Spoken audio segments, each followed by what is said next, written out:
What is going on, guys? This is Chad. Thank you for watching another Is That Chad audio reviews video. Today we're taking a look at a 2015 Ford Mustang. Now, this is in the EcoBoost, which is obviously a 4-cylinder turbocharged motor. And I basically have one question for you guys. Should Ford have kept the V6, or did they make a good decision by going to the 4-cylinder? Now, in this video, I'm just going to be doing a walk around, showing you guys everything you can get on this car, all the features, quirks, and pretty much just all the basic information on this car. And then on the very next video, so if you guys are watching this and want to see how this car drives, go to my channel, because I'm going to be doing another video immediately after this, doing a drive in the car and giving you real world stats on it. So with that being said, I want to start off by saying once again, thank you. And also sorry for that very annoying helicopter.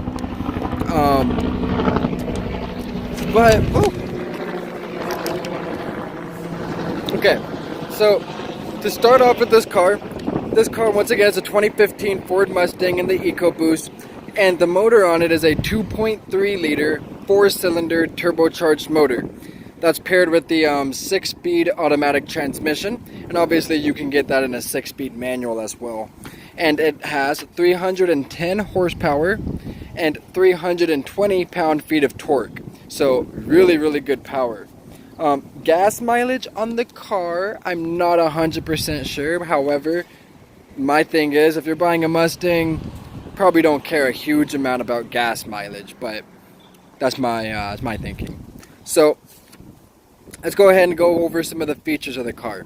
First things first, these headlights. Absolutely love them. I love the way they look. They're bright. The daytime running lights there are phenomenal. It looks semi like a Fusion, but much more aggressive. Of course, they do come with fog lights as well. Working our way over to the side of the car, you'll notice these are going to be 17-inch wheels.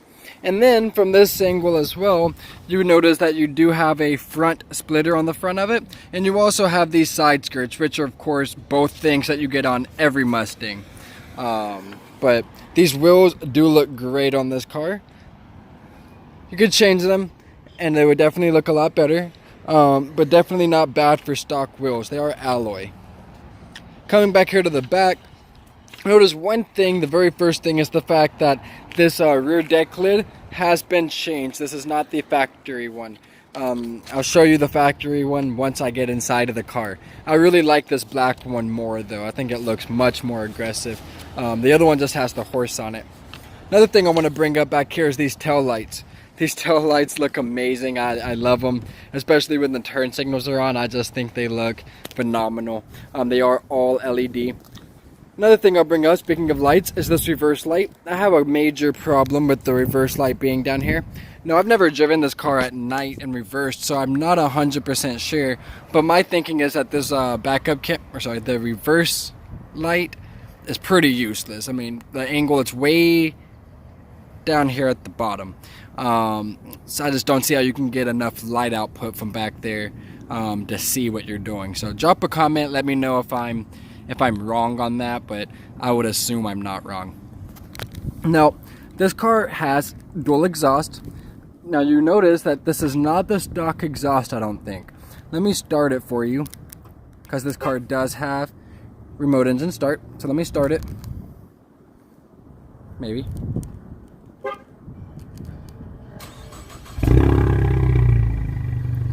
So you can see, or hear I guess, the exhaust actually sounds great on the car.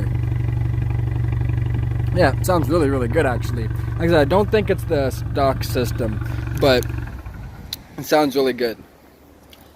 Really love all these lines and angles on this car. I think they did a great job with the design and the sculpting of this car. Now, I want to go ahead and hop into the front, or actually I'm going to hop into the back seat first, show you guys how much space you can get back there. Now, I'm 6'1", so hopefully if you're buying one of these, you won't be shoving your 6'1" friend into the back. But if you do, I want to show you that they will fit. Now, I've already set the front seat up to be exactly how I would like it to be if I was up there driving it. Or not driving it, if I was in the passenger seat. So, well, if I can get this thing to There we go. So you can see my knees are definitely in the back. Luckily, they've kind of gave the seat a nice indentation to help with give you a little bit more space there. So if it wasn't for that, I'd be in big trouble. The other major area of concern, yep, you guessed it, headspace. And it's not just my hair that's touching, I feel my head touching. So for me, it's a little bit too tight back here. However, if you have smaller people, it may not be so bad. Nice design. They're obviously bucket seats. You do not get the middle seat, so it's only going to be a four passenger seat, or 4-passenger car, I guess. Getting out of the back is super simple though. Just pull the lever. It doesn't slide forward for you, which is unfortunate.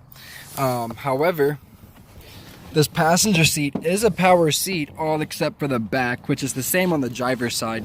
But cool thing about this passenger seat, something you don't see in a lot of other passenger seats, is the fact that this one can actually raise and lower as well. So that's a really, really nice feature. I like that. More cars should incorporate that. Now, I'm gonna go ahead and hop over to the driver's side. And guys, I want to point out, if you guys are liking this video, please make sure you give this video a thumbs up. It definitely helps. I'm trying to hit 1,000 likes on this video. So if you do like it, please give me a thumbs up. Share it to somebody else that may also like it. Turn my hazards off here. Turn my headlights off so it stops making that noise. Very standard Ford noise. I'll go ahead and start the car back up.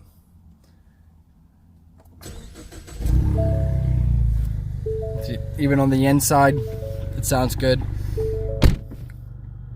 Alright, so I'll be giving you guys a brief walk around through the interior of the car. Starting over here, very basic windows, mirror adjusting, door locks. You have your headlights and fog lights and all of that up here, and you do have auto headlights as well. So I'll throw it over there for now. Looking down, a little bit of additional storage right here, maybe for some change or something like that. I think it also removes. You also have, I apologize about that glare. You have your trunk release button right there. Now, we'll go ahead and look at the steering wheel first, and then I'll get into the gauge cluster. First thing I'll bring up on the steering wheel, it is telescopic. Just flip this handle down here to do all of your maneuvering. Everything else in the steering wheel is pretty simple. I don't like that there is quite a bit going on here, which I'm not a big fan of. I like more simple steering wheels, especially when you're dealing with like a sports car. You don't want so much going on. But all of this is going to control your middle screen right here. Obviously your cruise control, audio controls, and Bluetooth controls. Steering wheel also has these paddle shifters, which are mounted to the steering wheel, so they obviously move with the steering wheel. Next thing I want to go ahead and talk about is going to be the instrument cluster. As you can see, it is all pretty much analog with the digital screen there in the middle. Now you do get lots of customization with this car. You can do all different kinds of things. Have it on your gauge mode, where you can see all this type of stuff. You can track caps, driver assisting, all that type of stuff is here, so you can select what you want to show on your screen there, which I like. Going on across, I really am a big fan of this. I like the material there. I think it all looks really good. See your badging here, Mustang since 1964. Really cool badge. Now, to my biggest area, the thing I hate about the car is this whole area here. I just think it looks so old school. I'm really not a fan. I was just in a Ford Edge doing a review as well. Very similar. I mean, it's easy to use. It's all laid out pretty easily. I just don't like it. It looks old. Obviously, when you get a higher trim level, this goes away, and you can get the sync system in there, which is much better. I believe they're on Sync 3 now, which has the Apple CarPlay and Android Auto connectivity. Let's see.